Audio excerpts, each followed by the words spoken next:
घडीची एक मोठी बातमी आपण पाहतो। एकनाथ शिंदे उपमुख्यमंत्री पद स्वीकारणार असल्याचं सूत्रांनी सांगितलेलं आहे। एकनाथ शिंदे हे उपमुख्यमंत्री पद स्वीकारणार आहेत। उद्या शपथविधीसाठी ते हजर असतील। या सरकारमध्ये एकनाथ शिंदे सहभागी होणार असल्याचं आता ही ताजी अपडेट समोर येते। अक्षय कुडकेलवार आपले प्रतिनिधी या संदर्भात आपल्याला माहिती देत आहेत। अक्षय, असं समजतंय की एकनाथ शिंदे हे उपमुख्यमंत्री पद स्वीकारणार आहेत, उद्याच्या शपथविधीला हजर राहणार आहेत, सरकारमध्ये एकनाथ शिंदे सहभागी होत आहेत। काय अपडेट्स घडल्या, काय पडद्यामागच्या हालचाली आहेत की आता तासाभरापूर्वी जे एकनाथ शिंदे म्हणत होते की अजूनही माझा निर्णय झालेला नाही आणि त्यांनी आता अचानकपणे असं सांगितलेलं आहे की आपण या सरकारमध्ये सहभागी होतोय।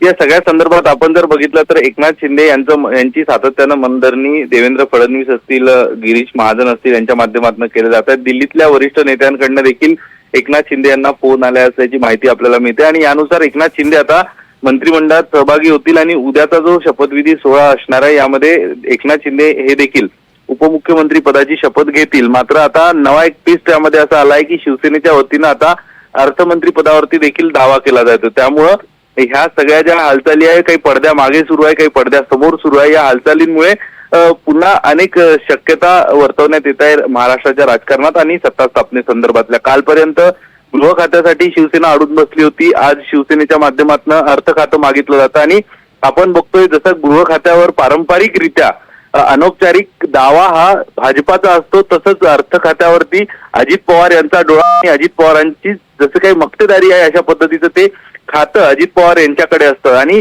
अजित पवार त्या खात्यासाठी सतत त्यांना आग्रही राहिलेले आहे। मग त्यांना उपमुख्यमंत्री पद मिळालं तरी चालेल, त्यांनी कधी मुख्यमंत्री पदाची महत्वाकांक्षा बाळगली नाही, मात्र ते अर्थ खातं त्यांच्याकडे त्यांनी ठेवलं। पण अक्षय मुद्दा असा आहे की एकनाथ शिंदे हे जर सरकारमध्ये सहभागी व्हायला राजी झालेले आहेत, उपमुख्यमंत्री व्हायला राजी झालेले आहेत, तर त्यांची कशी समजूत काढण्यात आलेली आहे? त्यांना जी महत्वाची खाती हवी होती त्या खात्यांपैकी काही खाती देण्याची तयारी भाजपनं दाखवली आहे का? तसा निरोप त्यांना मिळालाय का?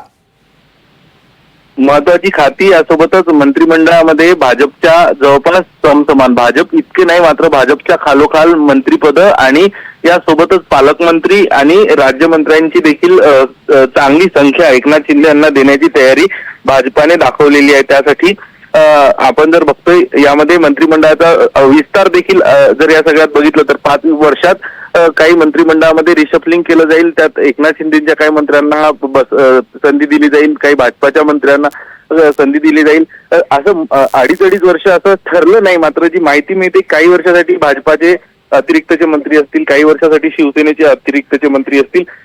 अशा सगळ्या शक्यता आणि अशा सगळ्या तडजोडींवरती चर्चा सुरू आहे आणि एकनाथ शिंदे यांना जास्तीत जास्त कसं समाधानी केलं जाऊ शकतं यासाठी भाजपा अनुकूल आहे आणि त्याचसाठी एकनाथ शिंदे यांची मनधरणी केली जाते आणि एकनाथ शिंदे यांच्या माध्यमातून आता हे स्पष्ट केलं जात आहे की एकनाथ शिंदे यांचे जे निकटवर्ती आहे हे सांगतायत की एकनाथ शिंदे हे सरकारमध्ये सहभागी होतील।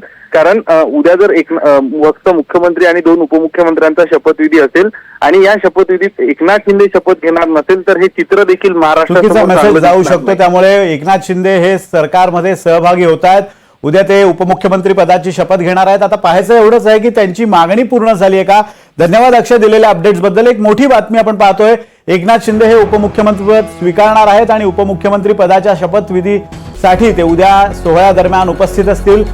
याचा अर्थ स्पष्ट आहे की एकनाथ शिंदे हे सरकारमध्ये सहभागी होणार आहेत आणि त्यांना जे महत्वाची मंत्रिपद हवी होती ती मिळणार का, हा आता प्रश्न अजूनही शिल्लक आहे आणि याच्याबद्दल अजूनही स्पष्टता होऊ शकली नसली तरी सुद्धा एकनाथ शिंदे यांचं समाधान करण्याचा प्रयत्न केला जाईल असं शिंदेंच्याच गटातले मंत्री सांगतायत आणि त्यांच्या मते मध्ये भाजप आणि एकनाथ शिंदे यांच्या मंत्र्यांमध्ये काही इंटरचेंजेस होऊ शकतात। विशिष्ट कालावधीसाठी एखाद्या पक्षाचा मंत्री एखादं पदभार घेऊन काही वेळानंतर काही काळानंतर दुसऱ्या पक्षाच्या आमदाराला ते मंत्रिपद दिलं जाऊ शकतं।